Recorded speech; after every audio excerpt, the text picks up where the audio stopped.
از پیاز ما عشق میکنی چه پیازی کشکم آب ریختیم توش اینجا گذاشتیم یکم رو شعله گرم شه نمیدونم چرا دستور از بالا اومده دیگه رشتهش هم ریختن دیگه آش مایه نمیدونم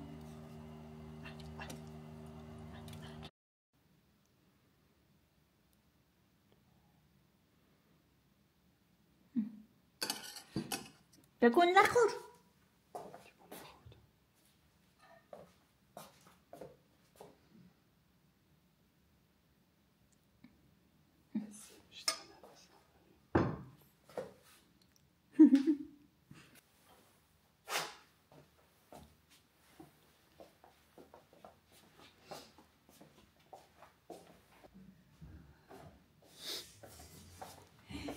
یخ کردم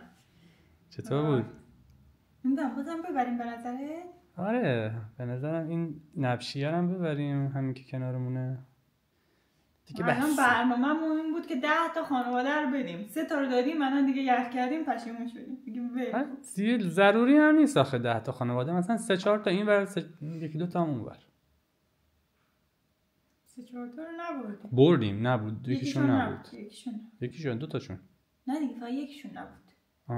راست میگی یه خانواده نبودن یکیشم که یه آقای توپلیه بود گفت سوپ نمیخورم یکیشم خانم پیرزنه بود و شوهرم مریضه گناه داشت بعد بشقاب بمونم برد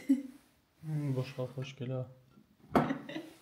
نمیدونم پس میاره یا نه این بگم دیگه مهم نیست این همه کاسه ما خریدیم نمیدونم چیکارش کنیم 2 تاشو که الان میبریم اون همسایه بغلی همسایه خوبی انا آره خداییش جنسشون خوبه خب بزنیم بریم آره دیگه هم بسه به نظرم دیگه چون دیگه نمیتونیم تا اون ور خیابون نه خوبه سخت نگیر بریم I hope you enjoy it بریم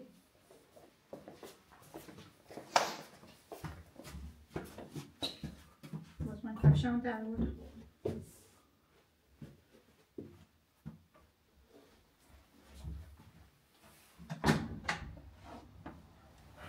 وای باد میاد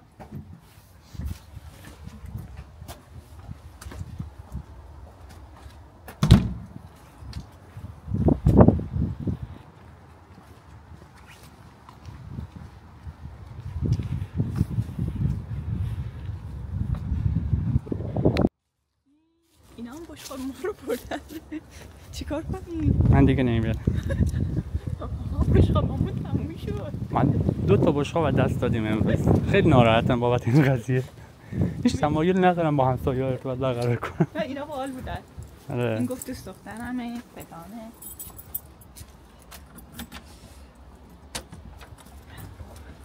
دیگه تموم شد